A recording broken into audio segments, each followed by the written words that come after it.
Rogers TV, the voice of college football, breaking down the game we love. So if you are coming across my channel for the very first time, dive into the videos, look them over, and you will find that we lock in on college football more so than anybody with the best discussion, debate, and analysis. A bit of a different feature that we present each and every week is with Justin DeTavio. You can catch him on State of the U, also with Ironman Football, breaking down the game, X's and O's, grinding it down for us, and teaching us quite a bit about offensive football in particular. Justin, how you doing today? Great, man. Back to work after 10 days off. That's always rough. Yep. That is always rough. But hopefully this will, I don't know if this is going to be a rest for you. You're going to have to get your mind working in a different way, I guess, for us.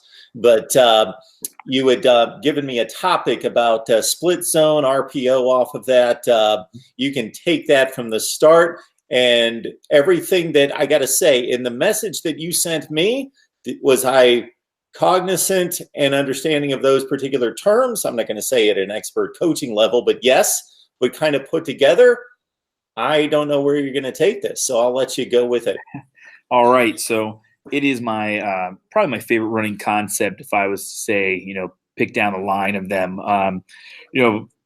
basically on the basics of what it is. When you start to look at inside zone read, everybody's kind of used to seeing that as the entire line moves. Let's say it's running to the right. For the sake, we'll be right-handed. So our H-back is to the right, our back is on the left.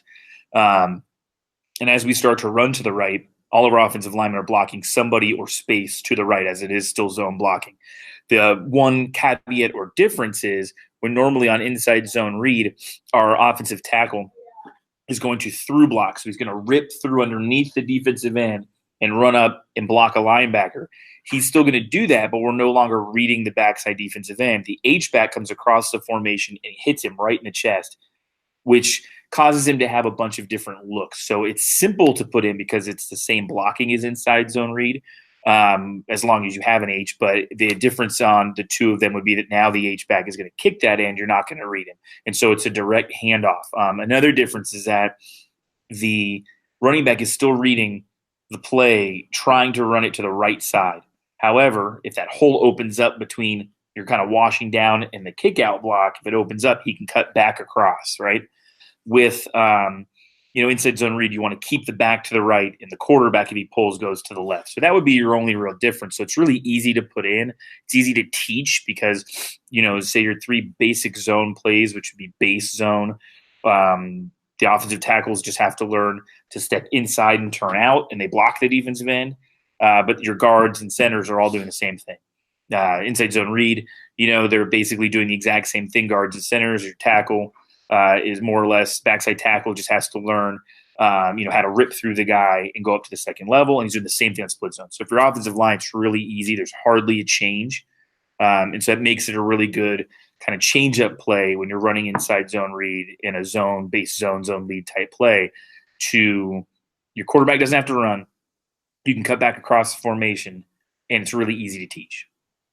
So near the end of that dissertation, you said that it's a good change of pace play. So this is not something that you would run over and over and over, like a triple option kind of setup where you're basically saying this is what we do, but we're so effective that we can out not scheme you, but fundamental you, if that's a word. I think UCF right now is running it as a base play. So I think it's their first play in. For us, it's not. It's going to be the second play that we install this spring, and going forward into the fall, it'll always be the second play, the first being base zone. I want to have a play where our back is working on hitting that B gap, hitting that B gap, hitting that B gap, and maneuvering inside of the three technique defensive tackles. So that's the strong side defensive tackle. I want him working on that read, because that's the number one thing you want to teach, is the most basic form of what you're doing. You don't teach FOIL if you don't learn how to add, subtract, multiply, and divide. You don't teach, split zone or pulling, having the quarterback pull and run and all that kind of stuff until you've already taught the basics of the blocking scheme you're doing. So to me, that makes it a change up. Do I run it more than the others? Probably. I probably do actually run it more, but to me, it's a variation. So in the days of Tecmo Super Bowl, where you had 4 runs and each one kind of looked like the other one, works in that kind of variation. What's your base one, and then what are the ones that look like it? So I would think that rolling the quarterback out or kind of pulling him around on a bootleg and letting him throw downfield neutralizes, because of the blocking scheme, the defensive end, and would be fairly effective. Yeah, if your offensive calling system is picking on a player, which I firmly believe in, ours is to pick on the 5 technique, the defensive end. And so we're going to pick on. We're going to through block him and read him. We're going to through block him and kick him. We're going to run dart, which pulls right directly in front of him. So now he sees a pull in front of him. He's been through blocked twice, once read and once kicked, and he's been gap hinged. He's got a whole lot going on around him, which slows him down. And then you just wind up running screens around him. You can run a swing dart, swing draw. People run swing and power, where you're just letting him come up field. You either throw it over his head or you turn, the quarterback runs. Very famous. Lincoln Riley loves that stuff. Did it with Baker Mayfield a lot. So then you are adding in a whole other element there, right? Well, when you want to run the naked boot, which is a reason why I like running it, is that you now have ridden the back. Back comes across like he normally does. All the blocking's going where it normally does. And the quarterback's going to roll back out around the weak side. And the H-back, who normally blocks and kicks out the defensive end, now is just going to rub him, rip off, and kind of come down the line of scrimmage flat. And so it gives you the exact same look, except for instead of the back kicking that end all the way out, he's just going to rub off of him, slow him down a little bit, quarterback's going to come around him, and you're going to dump it off to the back in the flat. And that makes it a very versatile play, because there is the running aspect and there's also the naked bootleg, which works really well. Justin Tatavio breaking down football for us, X's and O's on the field, on the offensive side, each and every week here at Mark Rogers TV, the voice of college football. You can join Justin at State of the U. He's got a piece coming out this week, and also at Ironman Football. So, Justin, you mentioned Lincoln Riley and the Oklahoma offense with Baker Mayfield in particular. That was going to be the next question in regards to people listening to this segment and then trying to take and apply and watch for that on Saturdays. Anybody else out there that runs it effectively, whether that be the run or the pass or the combination? Obviously, you got to do it well, running the football to play off of it as a pass scheme as well. There's a lot of programs that run it. If I remember right, Alabama runs it quite a bit. Miami ran it last year. I think they'll continue to run it. Clemson uses split zone. Again, UCF uses split zone. It's very, very popular play in a lot of offenses.